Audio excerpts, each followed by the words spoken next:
In how many different way, কতটা ভিন্ন উপায়ে can the letters of the word director, এই ডিরেক্টর শব্দটির লেটার্স গুলো সাজাতে পারি সো দ্যাট, যাতে করে কি the vowels are always together. আপনি সাজাবেন ঠিক আছে, কিন্তু ভাওয়েল সবসময় কি থাকবে, একসাথে থাকবে। তার মানে এখানে খেয়াল করেন, যেটা হচ্ছে যে আপনার টুগেদার যে টাইপ হলো টুগেদার পারমুটেশনের যে টাইপটা, সেটা তার মানে ভাওয়েল গুলাকে একসাথে রেখে তাদের কাজ করতে বলা হয়েছে। আসেন তাহলে আমরা দেখি ডিরেক্টর শব্দটির মধ্যে ভাওয়েল কতগুলো আছে, ওদেরকে আমরা একসাথে রাখি।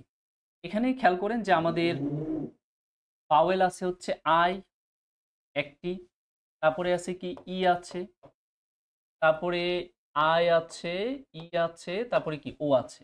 এইগুলো হচ্ছে আমাদের কি ভাওয়েল। এই ভাওয়েলগুলোকে আমরা একটা বক্সে, ছোট বক্সের ভিতরে আবদ্ধ করে দিই।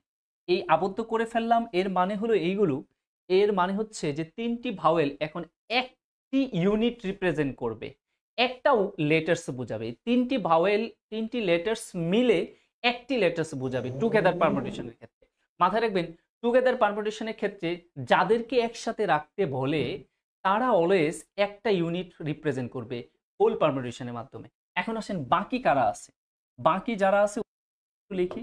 আমরা দেখতে পাচ্ছি আমাদের এইখানে বাকি আছে হচ্ছে ই, ই আছে, আর আছে, তারপরে সি আছে, তারপরে টি আছে, তারপরে আবার কি আছে, আর আছে। এখন আমরা এই পুরো লেটার্স গুলোকে একটা বক্সের ভিতরে আবদ্ধ করি, একটা বড় বক্সের ভিতরে আবদ্ধ, এই যে বড় বক্স।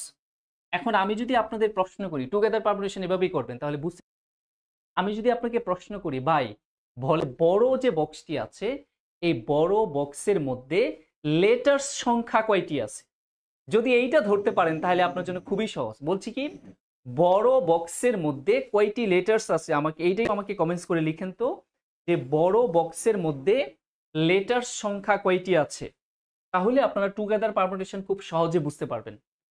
বড় বক্সের মধ্যে লেটার্স, আমাকে একটু কেউ কমেন্টসে একটু লিখে দেন বড় বক্সের মধ্যে কয়টি লেটার্স আছে। খেয়াল করেন, আমরা যদি এইটা বলি যে এখানে আমরা বলেছিলাম যে ছোট বক্সের মধ্যে যে কয়টা আছে এদেরকে একটা ইউনিট চিন্তা করবেন, তাহলে এখানে চিন্তা করবেন একটা লেটার্স আছে, ফাইন। আর ওইখানে কয়টা আছে, 3 2 5, 5টি লেটার্স আছে। তার মানে বড় বক্সে আপনি চিন্তা করবেন মোট 6টি লেটার্স আছে।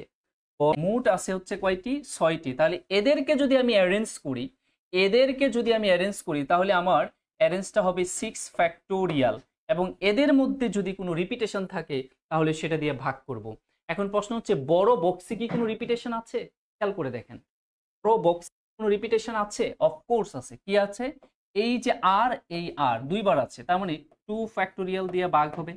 এখন আমাদের কাজ কিন্তু শেষ হয় নাই, জাস্ট বড় বক্সের ক্যালকুলেশনটা আমরা করতে পারলাম, বা রিঅ্যারেঞ্জটা বা পারমুটেশনটা করতে পারলাম।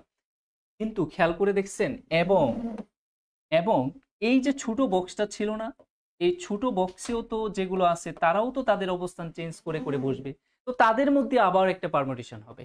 তাহলে ছোট বক্সে আছে কয়জন, 3 জন, তার মানে কি হবে 3 ফ্যাক্টোরিয়াল। কোনো রিপিটেশন নাই ছোট বক্সে, তাই আমরা কি করব না, ভাগ দিব না। আশা করি বুঝতে পেরেছেন। ইয়েস, হাসিমুদু, বড় বক্সে 6 জন আছে, ঠিক আছে, থ্যাংক ইউ। এখন এইটা যদি আমরা ক্যালকুলেশন করি তাহলে তো আনসার হয়ে যাওয়ার কথা। তাহলে 6 ফ্যাক্টোরিয়াল মানে কত, 720। তাকে ভাগ দিব 2 ফ্যাক্টোরিয়াল মানে কত, 2। তাকে গুণ করব 3 ফ্যাক্টোরিয়াল মানে কত, 6। তাহলে আমরা এটা কেটে দেই, তাহলে এখানে পাবো হচ্ছে কত, 3। তার মানে 720কে যদি আমরা 3 দিয়ে গুণ করি তাহলে যেটা পাবো সেটাই মেবি আনসার হওয়ার কথা।